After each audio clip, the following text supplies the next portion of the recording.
Bueno, yo creo que las medidas que ha planteado la industria de los cruceros son excepcionales desde todos los puntos de vista. Quiero decir, creo que no tienen comparativa con ningún otro sector del ocio o del turismo, porque estamos hablando de que la Asociación de Cruceros y a todos sus socios, que son la gran mayoría de navieras, se han comprometido a testar a todo el mundo, tanto tripulantes como pasajeros, antes de subir al barco. Eso ya crea un clima francamente seguro a bordo, aparte de otros tests que hagan, ¿no? Y si a eso le unes que la capacidad del barco va a ser más reducida, que bueno, los barcos no van a ir a tope, que se van a mantener las distancias de seguridad, que se van a evitar el toqueteo de objetos y que esa burbuja que se crea desde el momento en que se testa a todo el mundo antes de subir al barco se mantiene incluso en las excursiones que se puedan hacer a tierra. Pues francamente creo que no hay ningún otro producto turístico que esté ofreciendo este tipo de burbujas seguras. Así que en ese sentido creo que es una apuesta muy importante por la seguridad y que creo que la gente sabrá reconocerlo. ¿Qué pasa un poco con esto? Que es verdad que modifica mucho la experiencia de crucero. El uso de mascarilla yo creo que ya nos hemos acostumbrado todos en nuestra vida diaria y creo que no resulta especialmente molesto. Quizás lo más complicado es que con la capacidad reducida del barco pues pierdes un poco de ambiente, ¿no? A bordo, que al final también es algo, forma parte de la experiencia. Pero es verdad que la experiencia básica de todo crucerista es el hecho de navegar, de estar en un objeto flotante sin saber muy bien en qué punto del mundo estás. A mí esa sensación es la que más me gusta. Y luego el visitar sitios también, ¿no? Entonces creo que estas pequeñas incomodidades que puedan generar estas medidas de seguridad no van a ser demasiado importantes para la gran mayoría de cruceristas. Habrá cruceristas novatos que lo rechacen de plano, pero porque no conocen todavía el producto. El crucerista habitual creo que no le van a importar demasiado.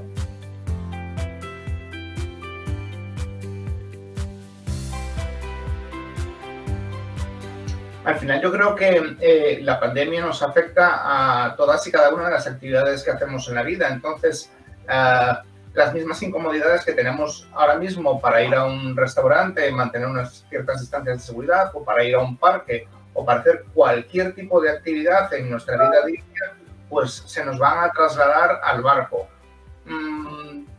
¿Que tienes que hacer más o menos cola para probar una atracción? Pues lo dicho, estás acostumbrando a esa incomodidad, como cuando vas a comprar el pan ahora mismo a una panadería, que tienes que hacer cola fuera de...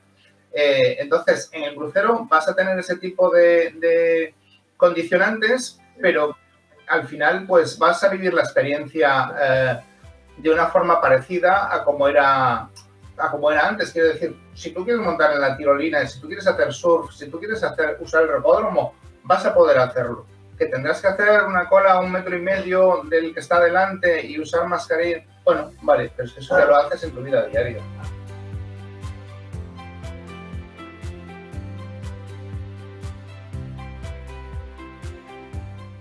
Bueno, yo creo que la recuperación será bastante rápida, pero tenemos que distinguir entre dos grupos de clientes.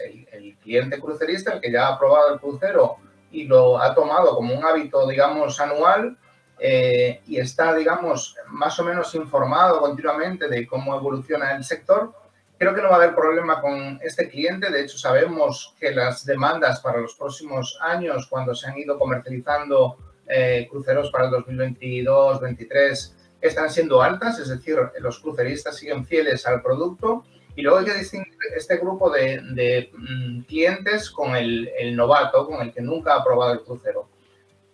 A este segundo grupo de los que nunca han probado el crucero sí que vamos a tardar en reconquistarlos un poco más, ¿no? Porque es verdad que el incidente con el Diamond Princess hizo mucho daño, estuvo en noticias prácticamente un mes y todavía se recuerda bastante, ¿no? Quiero decir, ha quedado un poco la impronta en la gente que no conoce el sector de que el crucero es peligroso meterse ahí, que está muy masificado y que si vas te contagias. Entonces hay que recuperar esta parte de imagen que se ha perdido y eso va a tardar un poco más de tiempo. Pero sí que es verdad que con la demanda de los cruceristas actuales, la recuperación va a ser rápida. Se han desguazado barcos más antiguos, por tanto se ha bajado un poco la capacidad. Creo que las navieras irán incorporando capacidad a medida que haya demanda y, en fin, creo que el escenario es un poco ese, ¿no? Que los cruceristas fieles volverán muy rápido y los novatos habrá que explicarles y hacer un poco más de formación para explicarles cómo es el producto realmente.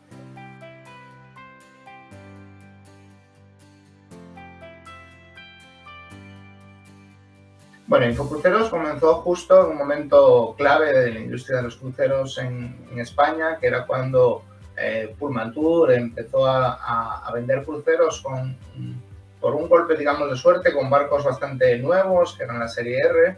Y Infocruceros, bueno, lo creé justamente ahí por una experiencia reciente, porque en el año 2000 hice mi primer crucero y, como siempre se dice, que el crucerista siempre quiere repetir, y de esa afición que me entró en el año 2000, pues creé Infocruceros en un momento donde había unas cifras muy pequeñitas todavía de cruceristas en España y había muchas dudas que resolver. Yo cuando viví mi primera experiencia en mi primer crucero, pues la verdad es que me impresionó mucho y quería contarlo, tenía una cierta necesidad de contar a todo el mundo qué es lo que podían esperar de un crucero, ¿no? Entonces, acompasé, digamos, la subida de pasajeros durante bastantes años, que hubo crecimientos de doble dígito durante muchos años, donde todas las navieras crecieron muy rápidamente hasta que llegó, bueno, pues la famosa crisis de los años 2008, 2009. Hubo ahí alguna quiebra, alguna desaparición y la cosa se calmó un poco más, ¿no? Y después, a partir de ahí, el crecimiento, después de aquellos años de crisis, el crecimiento ha vuelto a ser notable para casi todas las navieras, ¿no? Con MSC construyendo barcos a un ritmo altísimo, Royal volviendo a tomar el pulso de la construcción de barcos más grandes. Recordamos que el Oasis se hizo en el 2008 y a partir de ahí empezó a hacer de nuevo un montón de barcos. Se retomó el ritmo, ¿no? Norwegian, que era una gran desconocida, ha tomado bastante presencia en el país y ahora estamos en una fase de aparición de muchísimos nuevos competidores, pequeñitos, de cruceros de expedición, que esto está muy de moda actualmente. No sé hasta qué punto podrán conseguir muchos clientes en España, pero desde luego a nivel mundial hay como dos tendencias, ¿no? La de los megabarcos, que ya todas las compañías construyen megabarcos, Costa Cruceros, MSC, Royal, Celebrity, todos están construyendo megabarcos, y luego una segunda tendencia, que es la de los cruceros de expedición, muy interesantes porque realmente ofrecen unos itinerarios muy distintos, que es también lo que se está haciendo mucho ahora. Por el camino también ha cambiado sobre todo los clientes, ¿no? Cuando yo empecé, cuando Infocruceros empezó, y hablábamos muchísimo en los foros de Infocruceros que han hecho realmente cambiar muchas cosas en el sector, pues todo el mundo era como muy crucerista y muy informado, ¿no? Y hoy en día, pues bueno, el sector ya tiene tanta clientela y tanto pasajero de primera vez que es un poco más complicado, ¿no? Y luego se ha trasladado la conversación de los foros de Infocruceros a las redes sociales. Y las redes sociales, Facebook sobre todo, que es la que permite tener grupos y demás, está todo un poco más desorganizado. No sabes quién es el que habla con conocimiento de causa y quién es el que no. Es un poco lío. Yo también he cambiado mucho mi perfil de estar totalmente enfocado en la web a las redes sociales. Ahora estoy más enfocado incluso en YouTube, en Instagram y demás, en la propia web. Las webs han perdido un poco de importancia porque la gente pasa la mayor parte de ocio en Internet, en redes sociales. Ya se navega menos por las webs, ¿no? Así que ha cambiado completamente el sector en estos años y seguro que cambiará muchísimo más, desde luego.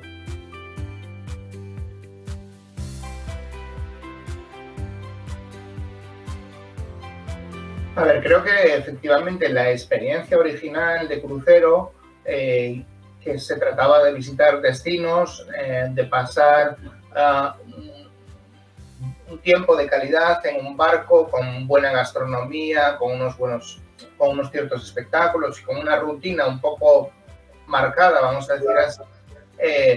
Esto es algo que se puede hacer con barcos hasta 90.000 toneladas. Los barcos más grandes que se han ido construyendo en las últimas décadas ya, digamos, sobre todo en la última década, es una experiencia mucho más de resort, de parque temático, desde luego.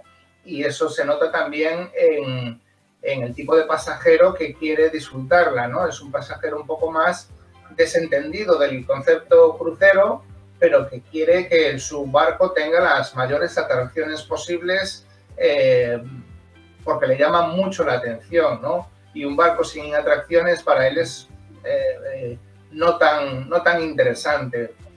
Sí, efectivamente ha cambiado mucho el sector en ese sentido también, de que se ofrecen experiencias tipo resort, tipo parque temático.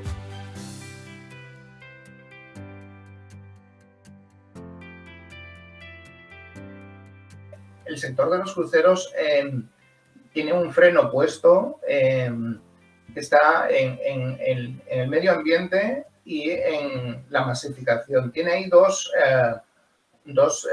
borrones negros que le ha puesto los medios de comunicación encima, que los que estamos en el sector sabemos que no son así, pero que no se han esforzado lo suficiente en comunicarlo. Prácticamente a cualquier persona que desconozca el sector, cuando le hablas de cruceros, es muy fácil que te digan que contaminan mucho, porque es que lo ha oído en las noticias, y lo que dicen las noticias es cierto.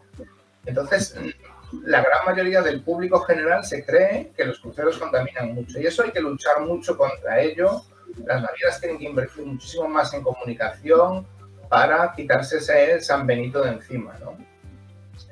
Y después, aparte del medio ambiente, está el tema de la masificación. Es verdad que ha habido unos años donde prácticamente todas las navieras hacían los mismos puertos, y se ha llegado a extremos en ciudades pequeñas como Dubrovnik, donde no se podía andar por la calle de la cantidad de gente que había. Yo creo que el sector se ha dado cuenta de eso y está rectificando. Ha hecho ya un acuerdo con Dubrovnik para un poco escalonar las escalas, y creo que eso se está empezando a corregir.